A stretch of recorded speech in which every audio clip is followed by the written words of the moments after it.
당신과 세계의 과거, 현재, 미래를 보는 창. 반갑습니다.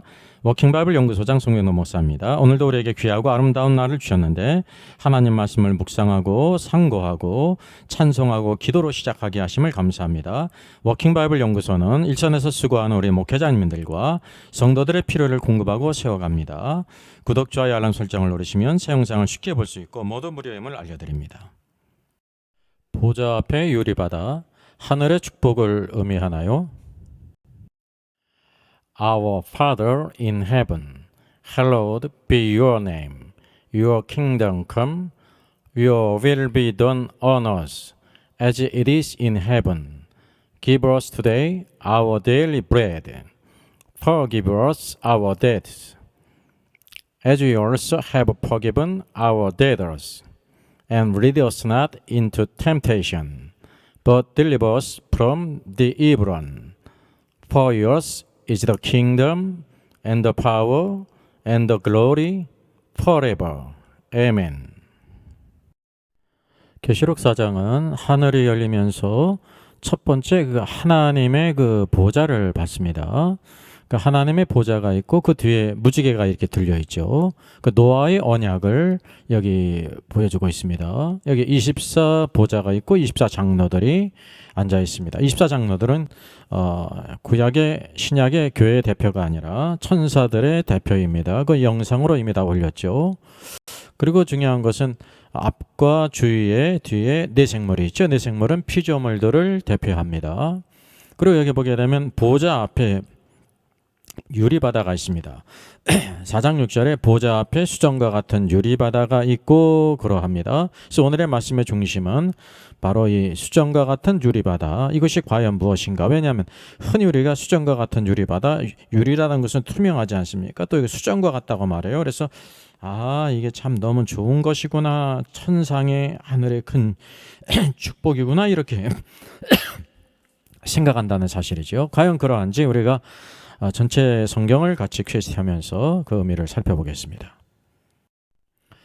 자, 여기 수정과 같은 유리바다가 있습니다. 그래서 제일 중요한 것은요, 우리 성경을 보는 원칙이 이것이 이제 어떤 의미냐는 거죠. 이게 오른쪽으로는 적극적인 의미냐, 소극적인 의미냐, 좋은 의미냐, 아니면 나쁜 의미냐, 이런 의미를 우리가 결정해야 됩니다. 이게 성경을 보는 퀘스트의 아주 기초입니다. 우리가 흔히 이것에 실패하기 때문에 성경을 완전히 왜곡에서 보게 된다는 사실이죠.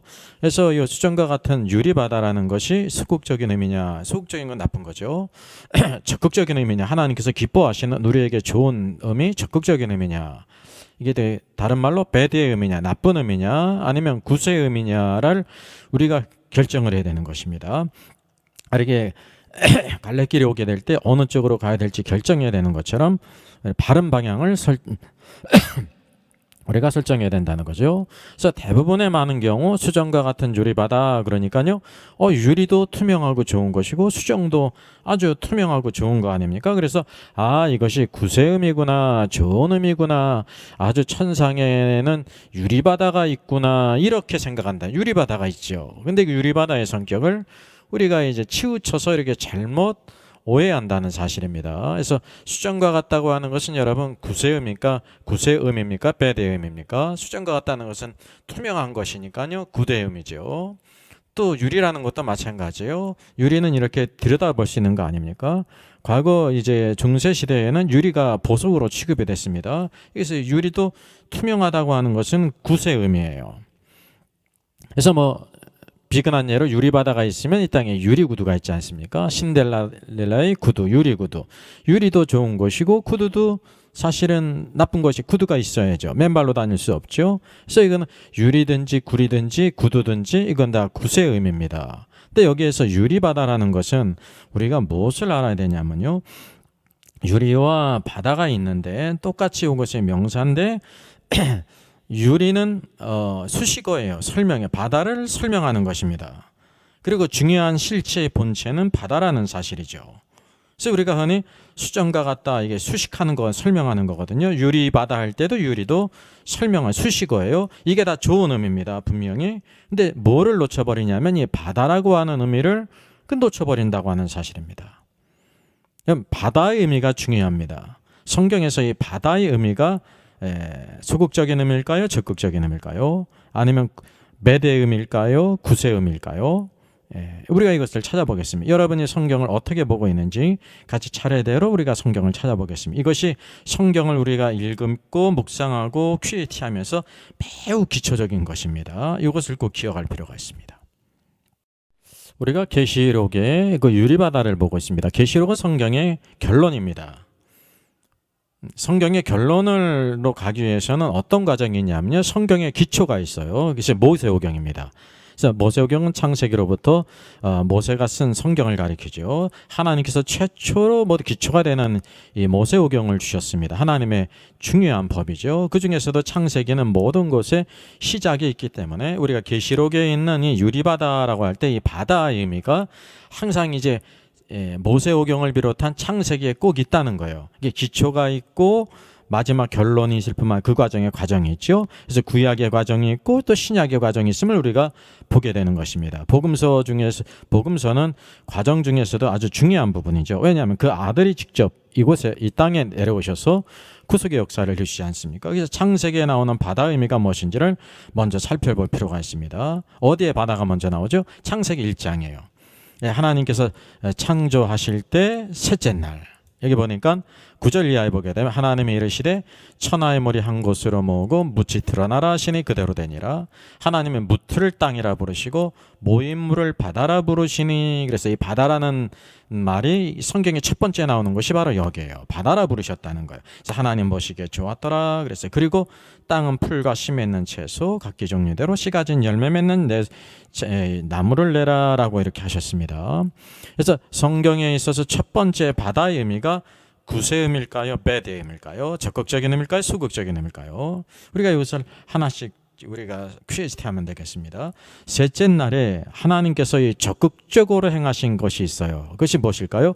묻을 드러난 것이 적극적인 것일까요? 바닷물을 모으신 것이 적극적인가요? 여러분 어떻게 생각하십니까?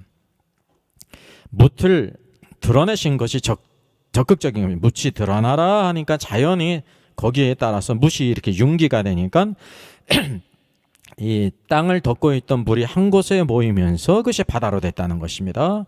그래서 바닷물은 묻을 드러나는 것이 적극적이고 소극적으로 바닷물을 모으신 것은 따라오는 서브의 개념이라고 하는 사실이죠. 그래서 묻을 드러낸 것이 적극적이에요. 그래서 그 이후에 셋째 날에 바로 식물들의 생명들을 이렇게 만드시지 않습니까? 묻이 드러나지 않고 이 풀이든지 채소든지 열매 맺는 나무를 이렇게 될 수가 없다고 하는 사실이죠. 그래서 이 바다라고 하는 것은 소극적인 의미다라는 걸 우리가 알 수가 있습니다. 묻은 적극적이죠. 그래서 성경에 있어서 땅, LH가 굉장히 중요한 겁니다. 아브라함에게도 약속의 땅이 있지 않습니까? 그 땅에 들어가야 돼요. 이스라엘 백성들이 애굽을 나왔는데 그 목적이 있어요. 애굽을 나올 뿐만 아니라 광야를 지나서 가나안 땅, 약속의 땅, 좋은 땅으로 들어가야 된다는 사실이죠. 그래서 성경에서 이 땅의 개념이 굉장히 중요한 겁니다. 온 땅이 물로 덮여 있을 때와 드러날 때의 차이가 있습니다. 셋째 날에 보게 되면 온 땅이 물로 덮여 있었잖아요. 그랬다가 묻을 드러내시니까 그 다음에 이제 식물들을 만들었죠. 어떤 차이가 있습니까? 시읒 미음이 있고 없고의 차이가 있다. 생명이 없고 있고의 차이가 있어요. 온 땅이 다 물로 덮여 있을 때는 생명이 없다가 온 땅이 이렇게 땅을 융기시켜서 묻을 드러내신 후에 식물들을 만들지 않습니까? 근데 생명들이 첫 번째 생명들을 만드셨다는 것입니다. 생명이 있다는 것은 적극적이죠. 그리고 무엇이 관계가 있냐면 그 물로 덮여 있던 땅이 묻으로 드러날 때 드러나는 것이 적극적인 의미라는 사실이에요. 그래서 하나님 보시기에 좋았더라는 언제 있었습니까? 땅이 물로 덮여 있을 때 있었습니까? 물 가운데 묻이 드러나고 그리고 하나님 보시기에 좋았더라 그랬어요. 그게 잘못 생각하면 묻을 이렇게 드러내신 거는 잊어버리고 이가 모인 물을 바다라 부르시니라 하니까 하나님 보시기에 좋았더라라고 말할 수 있습니다. 그것은 서브의 개념이에요. 먼저 중요한 것이 묻이 드러났기 때문에 하나님 보시기에 좋았다. 왜? 그곳에 여러 가지 식물들의 생명을 만드셨다는 것입니다. 우리가 그것을 구별할 필요가 있습니다. 그래서 이게 바다라고 하는 것은 소극적인 의미예요. 그래서 셋째 날의 목적이 바로 무엇인지를 우리가 알아야 합니다. 여기 땅을 융기시켰는데 묻을 드러내신 것이죠. 그죠? 그리고 바닷물을 자연히 소극적으로 모으신 겁니다. 이제 묻을 드러낸 것이 목적일 뿐만 아니라 그것의 목적은 바로 뭐냐면 각종 식물들을 만드셨다는 사실이죠. 생명을 만들기 위해서, 생명이 이 땅에 있기 위해서 묻이 드러남이 필요했다는 거예요. 여전히 만약에 물로 덮여 있다고 하면, 바다로 덮여 있다고 하면 생명이 없다고 하는 사실이죠. 그래서 성경은 묻은 적극적인 의미고 생명을 가져오지만 물로 덮여 있다는 것은 생명이 없어요. 그 사망이라는 것을 여기 간접적으로 보여주고 있습니다. 그 바다의 계명이 또 중요한 것이 있는데요. 노아 때 하나님께서 홍수로 이 땅을 심판하셨죠. 계시록에 하나님 보좌 앞에는 유리바다와 노아 때의 그 대홍수와 관계가 있습니다. 창세기 7장 17절을 보게 되면 홍수가 땅에 40일 동안 있었죠. 물이 많아져 방주가 땅에서 떠올랐죠. 물이 더 많아져서 땅에 넘쳤죠. 방주가 물 위에 떠다녔어요. 천하의 높은 산이 다 잠겼어요. 그 물이 불어서 15규빗이나 올라니 산들이 다 잠겼습니다. 산들이 다 잠겼기 때문에 21절 땅 위에 움직이는 생물은 다 죽었습니다. 새와 가축과 들짐승과 땅에 기는 모든 것과 모든 사람들이 다 죽었다는 것이요. 이 온 땅이 다시 물로 덮이게 될 때 모든 생명들이 다 죽었어요. 코로 생명의 기운을 숨쉬는 모든 것들은 다 죽었다는 것입니다. 그래서 여기 보게 되면 모든 땅이 물에 잠겼어요. 이게 물은 심판의 도구라는 거죠. 그래서 물에 잠긴 그 모든 것들은 다 죽게 됐다는 것입니다. 그러니까 여기 온 땅이 다 물로 덮였어요. 산까지 다 덮이고 오직 방주만 이렇게 떠올랐다고 하는 사실이죠. 그래서 어디에면 생명이 있냐면 방주에 탄 노아의 가족들과 그 모든 동물들만이 생명이 있다는 것을 보게 됩니다. 여러분, 누구만 죽음을 피했습니까? 노아의 가족이에요. 노아의 가족만 그 죽음을 피하고 생명을 보존한 까닭이 바로 뭡니까? 그것은 다른 이유가 아니라 방주에 탔기 때문입니다. 방주를 만들었고 방주를 탔기 때문이지, 방주에 타지 않았다고 하면 노아의 가족도 다 죽음을 면치 못했다고 하는 사실이죠. 그럼 방주가 어떠했기에 살아남았습니까? 이 방주는 물 위에 떴다는 것입니다. 예? 만약에 이 방주도 물에 잠겼다고 하면 그 방주 안에 있는 모든 것들도 다 죽음을 당했을 텐데 방주가 물에 떴다는 거죠. 그래서 물에 잠겼다는 것은 바로 뭐냐면요, 그 모든 것들이 다 바다에 잠겼다라는 뜻이에요. 물에 잠긴 것이고 바다예요. 이전에 셋째 날 묻을 드러나기 이전에 온 땅이 다 물로 덮여 있게 될 때 거기 어떤 생명도 없었잖아요. 그래서 그 생명이 없는 것은 바로 뭐냐면 하나님의 심판의 상태입니다. 5번 영상을 보게 되면 지구의 나이는 얼마인가에 이 부분이 또 자세히 언급됐습니다. 참조하시면 되겠습니다. 5번째 영상이에요. 그래서 물에 잠겼다고 하는 것은 뭐냐면 굿의 의미가 아니라 배드의 의미예요. 물에 잠겼기 때문에 모두 다 죽었는데 물 위에 떴다는 것은 뭐냐면 굿의 의미죠. 그래서 노아의 가족과 모든 동물들이 다 살았다는 것입니다. 방주가 떴기 때문에 물 위에 있기 때문에 생명을 보존했다는 뜻입니다. 그러니까 여기 보면 물에 잠겼다, 바다라는 의미는 사망, 하나님의 심판을 의미합니다. 여기 놀랍게도 베드로전서 1장 20절 이렇게 말씀합니다. 방주에서 물로 말미암아 구원을 얻은 자가 몇 명뿐이니 겨우 8명이라. 그래서 노아의 가족이 8가족이었잖아요. 물로 말미암아 구원을 받았다고 말해요. 노아의 가족은 물로 말미암아 구원을 받았는데 그것을 뭐라고 말하고 있으면 얼마나 중요합니까? 21절 물은 예수 그리스도께서 부활하심으로 말미암아 이제 너희를 구원하는 편이 곧 세례라. 그래서 원어상으로는 이게 침례죠. 베프티즘, 구원의 표라는 것입니다. 물은 어떤 사람은 물로 말미암아 다 죽음을 당했죠. 그럼 방주에 타지 않은 모든 것들은 다 죽음을 당했어요. 그러나 방주에 탄 노아의 가족들은 구원의 편대, 그것이 곧 세례라 그랬습니다. 침례라 마찬가지죠. 원어상. 그러니까 노아의 가족들은 이 세례를 받은 거예요. 구원의 표라는 거죠. 그래서 이는 육체의 더러운 것을 제하여 버림이 아니요 하나님을 향한 선한 양심의 강군이라. 그래서 이게 계시록에 나오는 유리 바다가 중요한데, 바다라는 것은 죽음이라는 것입니다. 왜? 모든 물로 덮여 있기 때문에. 그래서 노아의 방주는 물 위에 떴기 때문에 생명을 보존했다라는 것을 여기에서 보여주고 있습니다. 로마서 말씀을 우리가 빼놓을 수가 없습니다. 로마서 6장을 보게 되면 세례에 대해서, 세례는 원어상으로 베프티즘, 이게 침례죠. 이게 노아의 홍수와도 관계 있고 또 계시록 마지막 나오는 바다, 유리바다와도 관계가 있는 것입니다. 로마서 6장 3절 이렇게 말합니다. 무릇 그리스도 예수와 합하여 세례를 받은 우리는, 그래서 여기 세례의 문제를 다루고 있어요. 베프티즘. 그의 죽으심과 합하여 세례를 받은 줄을 알지 못하느냐. 그래서 이 세례의 의미는 바로 뭐냐면 그의 죽으심, 예수님의 죽으심과 합해서 함께 세례를 받고 죽었다는 거예요. 4절, 그러므로 우리가 그의 죽으심에 합하여 세례를 받음으로 그와 함께 장사되었다 그랬습니다. 예수 그리스도를 믿게 될 때, 예수님이 십자가에 죽으실 때 우리도 그와 함께 합해졌기 때문에 함께 죽었고 함께 장사됐다는 것입니다. 이는 아버지의 영광으로 말미암아 그리스도를 죽은 자 가운데서 살리신 것 같이 우리로 또한 새 생명 가운데서 행하게 하심이라. 만일 우리가 그의 죽으심과 같은 모양으로 연합한 자가 되었으면 또한 그의 부활과 같은 모양으로 연합한 자도 되리라 라고 말하고 있습니다. 이것이 바로 참된 세례 침례의 의미라는 것입니다. 이것이 바로 노아의 노아의 가족들도 물로 말미암아 세례를 받았잖아요. 계시록에 나오는 유리바다도 관계가 있는 것입니다. 그래서 여기 킹제이 성경을 보더라도요, 여기 뭐 베프타이즈라고 했잖아요. 이게 베프티즘은 물에 잠기다 그런 뜻입니다.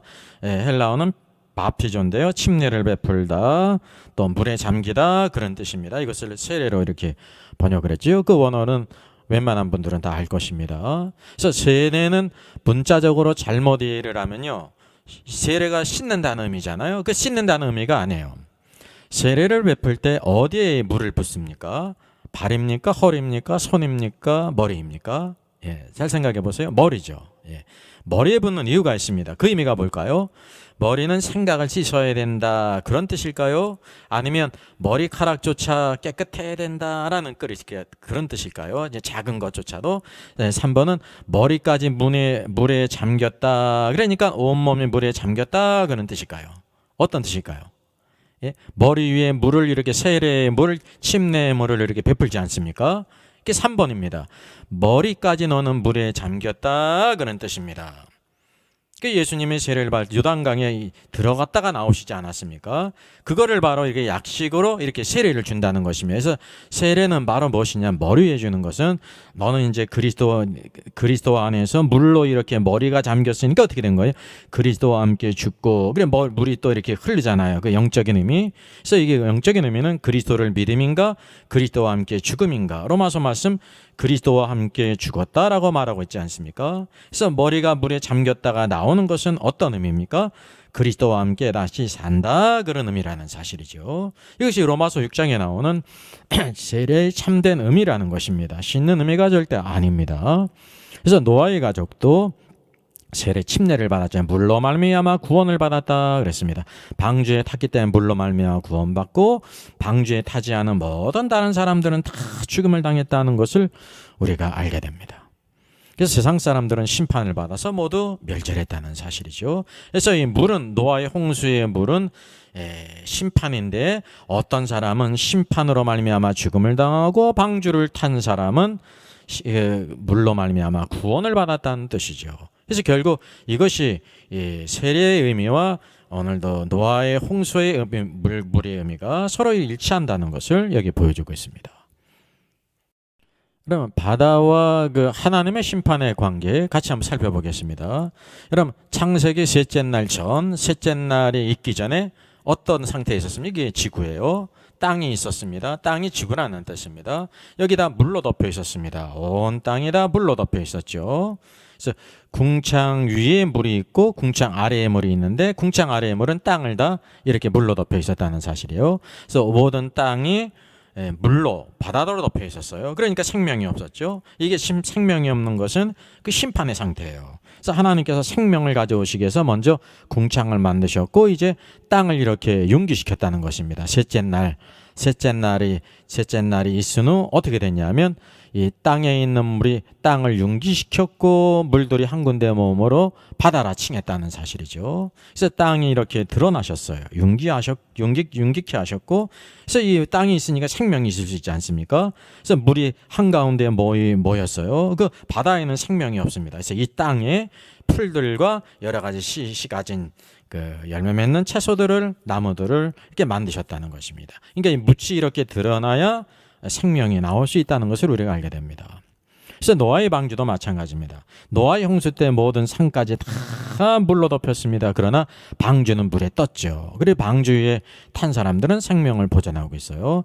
땅이 다시 물로 덮였어요. 노아의 때에 홍수로 말미암아. 그래서 모든 사람과 동물이 다 죽음을 당했습니다. 이게 물로 덮였다는 것은 하나님의 심판으로다 사망, 심판이 되었다는 사실이죠. 그래서 방주는 물에서 떠 있지 않았습니까? 그래서 노아의 가족들은 성경에서 말씀하고 있는 것처럼 세례를 받았다. 그래서 물로 말미암아 구원을 받았는데 세례를 받았다는 거예요. 이게 얼마나 놀라운 표입니까? 그래서 구약이나 신약이나 모두 또 심지어 이스라엘 백성들이 애굽을 나와서 홍해를 건넜는데 홍해를 건널 때 그것을 뭐라고 말하냐면 고린도전서에서요, 물 가운데로 지나며 세례를 받았다 이렇게 말씀하고 있다는 거죠. 하나님께서 보실 때 그것은 그리스도와 함께 죽고, 그러니까 그리스도와 함께 살고라는 뜻을 우리에게 보여주고 있습니다. 그래서 바다는 항상 하나님의 심판과 관계가 있다는 겁니다.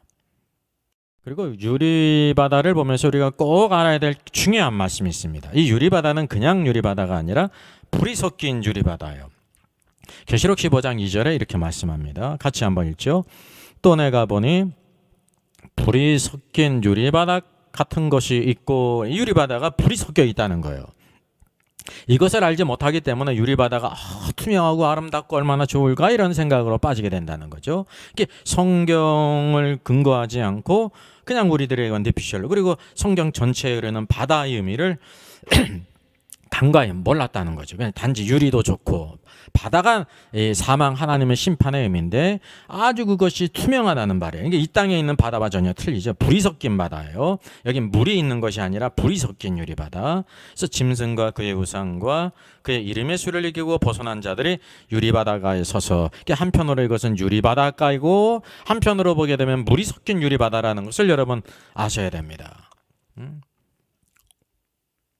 그래서 이 본문에 대한 것은 이 불 섞인 유리바다가에 서 있는 이 사람들, 모세의 노래와 어린 양의 노래를 부른 사람이 누구인가라는 것은 다음 토요일 날 같이 우리가 이어서 상고하겠습니다. 그래서 중요한 거는 유리바다는 그냥 물이 있는 유리바다가 아니에요. 불이 섞인, 불이 있는 유리바다라는 거죠. 그런 이유가 있습니다. 노아 홍수 이후로 하나님께서 노아와 언약을 맺으셨잖아요. 무지개를 두시면서 이제는 다시는 물로 심판하지 않겠다 약속하셨어요. 그럼 하나님은 심판이 없다는 것이 아니에요. 물로 심판하지 않는다는 것을 무지개를 두어서 하나님께서 증거로 삼으신 거죠. 그래서 뭐를 암시하냐면 이제 물이 아니라 불로 하나님께서 심판하신다는 것을 암시하고 있다는 사실이죠. 그래서 성경은 그 이후로 계속해서 하나님의 심판이 뭐로 임해요? 불로 임해요. 창세기 19장 24절도 소돔과 고모라가 어떻게 멸망했습니까? 여호와께서 하늘 곧 여호와께로부터 유황과 불을 소돔과 고모라의 비같이 내리사 그랬습니다. 사람이 볼 때는 자연적으로 그냥 불타서 죽은 것 같지만, 자연재앙 같지만 여호와께로부터 온 유황과 불이 소돔과 고모라의 비같이 내렸다는 것입니다. 하나님의 심판에도 놀라운 증거죠. 그래서 소돔 사람들 하면 무슨 뜻입니까? 예, 동성애자들이에요. 거기에 바로 동성애자들이 있었다고 하는 사실이죠. 천사들 남자의 뭐라고 할 때 그 물을 부수기까지 막 그놈들을 내놔라, 우리가 그들을 상관하겠다. 우리 개혁가정은 이게 완곡하게 번역했는데 이게 성관계를 갖겠다 그런 뜻이라 말이죠. 그래서 하나님께서 그 완악한 죄로 인해서 그 성을 심판하신 것입니다. 많은 성들 가운데 몇 개의 성을 하나님께서 오늘도 그렇게 행하신다는 것을 보게 되죠. 이게 불로, 유황과 불로 심판하셨어요. 여호와께로부터 내린 불이에요. 또 레위기 10장 2절을 보게 되면 아론의 아들 나답과 아비후가 있어요. 그 제사장입니다. 향로를 가져다가 여호와 앞에 불을 드려야 되는데 명령하지 아니한 다른 불로 담아서 여호와 앞에 분향을 했어요. 그러니까 이제 이 나답과 아비후의 생각은 여호와께서 주신 불이나 또 장막 밖에 있는 다른 불이나 똑같은 불이지 꼭 내가 그렇게 할 필요가 있어 그러면서 다른 불로 드렸다는 거예요. 여호와께서 내리신 그 불로만 분향을 해야 된다는 사실입니다. 그랬더니 어떻게 됐다고 말해요? 불이 여호와 앞에서 나와, 여호와 앞에서 불이 나와서 그들을 삼켰고 그들이 여호와 앞에서 죽었다 그랬습니다. 하나님께서 그 백성들을 징계하실 때도 불로 행하셨다는 사실이에요. 성경의 모든 것이 이것을 우리에게 보여주고 있습니다. 계속 불로 심판하시죠. 그래서 이 불이 섞은 유리바다가 어디에 있다는 것을 우리가 알아야 합니까? 이 4장에 보게 될 때 하나님 보좌 앞에 유리바다가 있잖아요. 계시록 15장은 이것을 한편으로 그것은 유리바다면서 또 한편으로 보게 되면 불이 섞은 유리바다라는 것이, 이것이 하나님 보좌 앞에 있다는 사실입니다. 하나님의 보좌는 심판의 보좌예요. 공의로서 세상을 심판하시는 아주 공의로운 보좌라는 것을 우리가 기억할 필요가 있습니다. 그래서 유리바다, 불이 섞인 유리바다도 하나님의 심판과 관계에 있는 것이지, 이 땅에서 이렇게 그냥 바다에 그냥 경치가 좋은 그냥 이런 관광지기 때문에 하늘에는 유리바다가 있다, 이런 식으로 생각하면 성경을 크게 오해한다는 사실이죠. 우리가 성경을 항상 한쪽만 이렇게 바라보면 큰 오해가 있을 수가 있어요. 그래서 이 세상에서 가장 많이 오해를 받는 게 성경 말씀이에요. 또 오해, 오류가 있다든지 잘못 기록했다든지 이런 것을 비롯해 가지고 그러진 않지만, 잘못 이렇게 우리들이 그냥 코끼리, 그냥 이 시각장애인이 코끼리를 막 만지면서 그 다리를 만들고 코끼리를 기둥과 같다고 한다든지, 귀를 만들고 부채와 같다고 한다든지 막 그러지 않아요. 꼬리를 만들고 아니다 말이죠, 채찍과 같다든지 자기 마음대로 상상할 수 있다는 사실이죠. 그래서 그게 성경을 통해서 바로 그 모든 실체를, 그 메시지를 바로 아는 것이 정말 중요한 것입니다. 자, 하늘의 보좌의 광경이 열렸죠. 여기 24장로들이 있어요. 24보좌에 앉아있죠. 천사를 대표합니다. 가운데 하나님의 보좌가 있습니다. 하나님의 보좌를 가장 먼저 봤어요. 온 우주의 중심이 하나님의 보좌라는 사실입니다. 그 뒤에 무지개가 있죠. 하나님께서, 무지개는 좋은 뜻입니다, 분명히. 근데 무엇을 포함하고 있냐면, 내가 심판할 때에 무지개의 언약을 기억하고 멸절하지 않겠다라는, 물로는 심판하지 않겠다라는 언약이거든요. 그러니까 불로 심판하신다는 사실이에요. 그리고 이 보좌로부터 무엇이 나냐면, 여기 번개가 있고요. 이 번개는 심판의 상징이거든요. 또 큰 음성이 있고 우레소리가 있잖아. 이게 모두 하나님의 보좌는 세상을 심판하시는 공의의 심판이라고 하는 것을 여기에 보여주고 있는 것입니다. 심판의 보좌지. 왜냐하면 그 이전에 하나님의 은혜를 그들이 만월히 여겼잖아요. 거부하고. 걸레책자로 여겼잖아요. 하나님의 공의의 때가 있다는 사실이에요. 그래서 무지개는 노아의 언약으로서 다시는 물로 심판하지 않을 것이다 라는 것이, 심판하는데 무지개 언약을 기억할 것이라는 거. 그러니까 이제 불이 아니라, 물이 아니라 불로 심판할 것을 여기 암시하셨죠. 그래서 여기 4장 6절에 수정과 같은 유리바다가 이제 보좌 앞에 있어요. 근데 이 유리바다는 바로 무엇이냐면, 아까 말씀해 있는 것처럼 15장 2절에 불이 섞인 유리바다라는 것을 우리가 알아셔야 돼요. 불이 섞인 유리바다요. 그리고 다니엘서 7장 9절 10절을 보게 되면, 그의 보좌는, 하나님의 보좌는 불꽃이요 그랬어요. 불꽃은 발음은 심판임의 공의로, 그의 바퀴는 타오르는 불이며 불이 강처럼 흘러 그의 앞에서 나온다 그랬습니다. 그래서 이 불이 섞인 바다는 하나님의 그 보좌 앞에 있는 거예요. 그 보좌로부터 나오는 그 불이 강처럼 흘러가서 이 불이 섞인 유리바다 안에 불이 가득하다는 사실이죠. 여러분, 이것을 꼭 기억할 필요가 있습니다. 소돔과 고모라에 불과 유황비가 내릴 때도 여호와의 불이 내린 거예요. 여호와의 보좌로부터 불이 내린 것입니다. 나답과 아비후가 다른 불을 들게 될 때 여호와께로부터 불이 나왔죠. 여호와의 보좌의 불이라는 사실이죠. 그래서 이것을 우리가 꼭 기억해야 돼요. 불이 섞인 유리바다가 여호와 앞에 있는데, 그것이 다 어디로부터 흘러나왔냐면 보좌로부터. 왜? 하나님의 보좌는 불꽃이라 그랬어요. 바퀴는 타오르는 불이고 불이 강처럼 보좌로부터 흘러서 그의 앞에서 나와 여기에 불이 섞인 유리바다가 있다고 하는 사실을 우리에게 보여주고 있습니다. 그래서 불이 섞인 유리바다, 이는 불로 채워진 못이라는 뜻이에요. 그래서 불로 심판하실 것을 여기에 보여주고 있습니다. 물론 그러면서도 노아의 언약을 통해서 내가 다 멸절하지는 않을 것이다 라는 것을 여기에 보여주고 있어요. 자, 그럼 우리가 하나님의 보좌 앞에 있는 유리바다의 의미를 한번 마지막으로 정리하겠습니다. 많은 사람들이 대다수 유리바다 하니까요, 수정과 같고, 유리바다 그러니까 유리 수정이다, 투명하고 그러잖아요. 그래서 그거는 이 수식어고, 중요한 것은 바다인데, 바다가 중요하지 않습니까? 바다는 이 유리바다를 아름답고 낭만적이고 아주 그냥 영광스럽고 그런 천상의 바다로 생각했다는 거죠. 아닙니다. 중요한 것은 바다임이라는 사실이에요. 보좌 앞에 이 바다는 불이 섞인 유리바다예요. 불이 섞인 유리바다. 그래서 하나님의 심판이 아주 투명하다는 것을 말해요. 어떤 것도 숨기지 못하고 다 이게 드러난다라고 하는 뜻이에요. 수정과 같은 유리 같은 바다인데 불이 섞여 불로 심판하신다는 거죠. 이 유리바다는 물이 채워진 바다가 아니에요. 불로 된 못이라고 하는 사실을 여러분 기억하셔야 됩니다. 또 하나는 노아의 언약, 보좌 뒤에 무지개가 있잖아요. 노아의 언약을 기억한다는 거. 내가 다시는 물로 심판하지 않겠다라고 하면서 불로 심판하실 것과 그리고 심판하실 때에도 모두 다 멸절하지 않는다는 사실이죠. 그래서 이게 세 가지 화가 있어요. 세 가지와 마지막 이제 일곱 나팔이 있고 일곱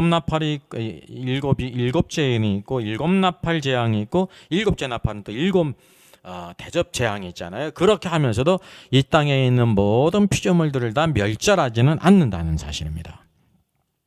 소돔과 고모라 성도 불과 유황비, 여호와께로부터 내리신 불과 유황비로 심판하셨어요. 하나님은 계속해서 노아 홍수 이후에 불로 심판하셨어요. 나답과 아비도 여호와께서 나오신 불로 심판하셨죠. 민수기도 마찬가지입니다. 그래서 하늘의 광경이 보여주고 있는 닥트린이 있어요. 이게 바로 뭐냐면 은혜의 보좌가 아니라는 거예요. 은혜의 보좌는 사랑을 근거하잖아요. 여기는 심판의 보좌예요. 심판의 보좌 할 때 우리가 부정적으로 생각할 수 있는데 아닙니다. 심판의 보좌는 공의를 근거로 해서 공의의 하나님이 공의로 심판하신다는 사실이죠. 여러분 사실 이 땅에서도 공의로 모든 사람들을 이렇게 판단하면은 이 세상이 좋아지는데 공의가 없지 않습니까? 유전유죄, 무전무죄가 되지 않습니까? 오늘 하나님은 공의로 심판하신다는 거예요. 그래서 이게 보좌로부터 번개와 음성과 우레소리, 이건 심판을 상징하는 것입니다. 결코 은혜롭고 사랑스럽고 그런 것이 아니죠. 번개를 우랑꽝꽝 들으면서 하나님의 사랑을 느끼는 사람은 여전히 잘못된 사람입니다. 예? 그 잘못된 관념이죠. 이스라엘 백성들로 번개와 우레를 듣게 될 때 출애굽기 19장을 보면 막 두려워 떨었단 말이죠. 왜냐하면 죄악된 인간은 공의의 하나님께 나갈 수가 없어요. 그래서 오늘날 예수 그리스도 안에서 은혜의 보좌 앞에 나가는 놀라운 권세의 은혜를 주지 않습니까? 지금이 바로 구원받을 만한 때고 지금이 오늘도 하나님 은혜를 베푸신 때라는 사실을 우리가 기억해야 돼요. 그래서 보좌 뒤에 있는 무지개도 심판 중에 긍휼을 베푸시는 거예요. 무지개는 좋은 뜻이지만 근본적인 개념이 심판 중에 하나님께서 다 멸절하지는 않는다. 이제 물로 심판하지 않고 불로 심판한다는 그런 의미라는 거죠. 그래서 무지개의 의미를 바로 알아야 돼요. 셋째, 유리바다는 불이 섞인 유리바다라는 것을 우리가 기억할 필요가 있습니다. 고요한 바다로 토플레이드 목사님의 작시고요. MG 채핀 음악 사역자의 작곡이네요. 특별히 역사적으로 이 찬송은 우리나라가 고난받던 시기 일제 30년 동안 성도님들이 많이 불렀던 찬송이라고 합니다.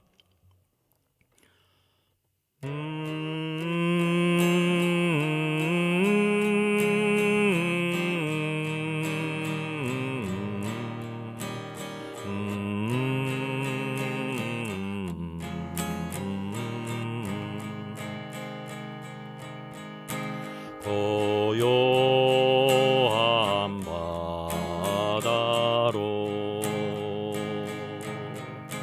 저 천국 향할 때 주 내게 순풍 주시니 참 감사합니다.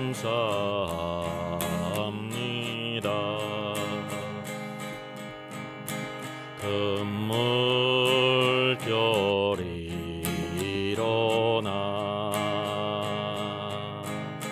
나 쉬지 못하나 이 풍랑으로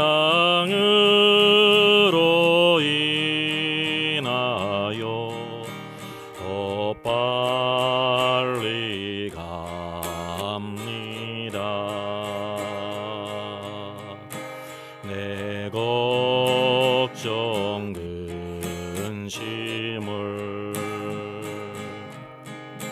쉬옵게 하시고 내 주여 얻은 영혼을 곧 밝히 주소서. 이 세상 돌아간 주 뜻을 본받고 내 몸이 의지 없을 때 금이름 주소서.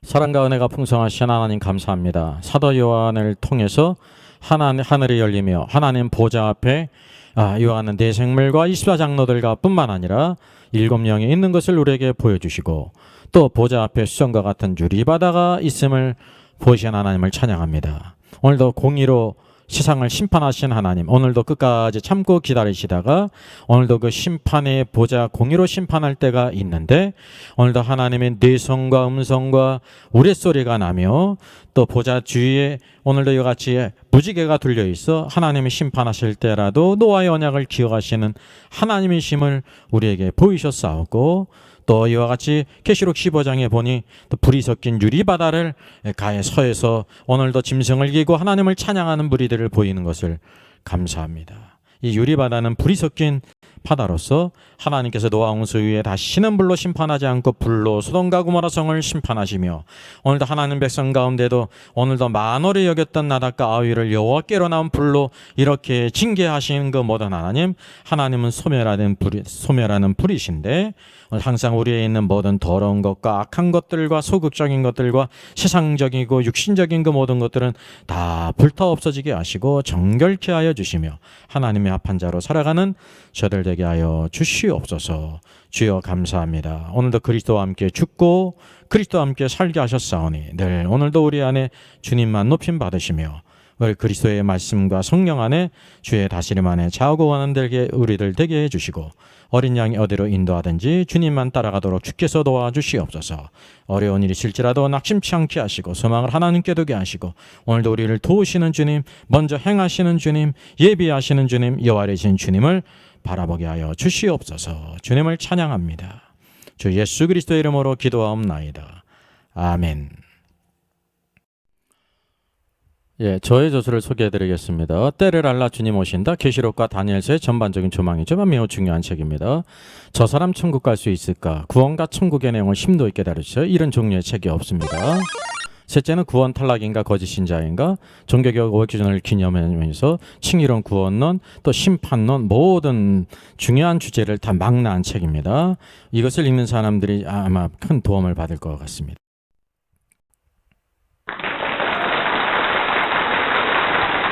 수고하셨습니다. 워킹바이블 연구소는 일선에서 수고하는 목회자님들과 성도들의 필요를 공급하고 세워갑니다. 매일 업로드가 되고 있습니다. 내일 영상을 참조하면 되겠습니다. 구독, 좋아요, 알람 설정을 누르시면 새 영상을 쉽게 시청할 수 있고 모두 무료입니다. 감사합니다.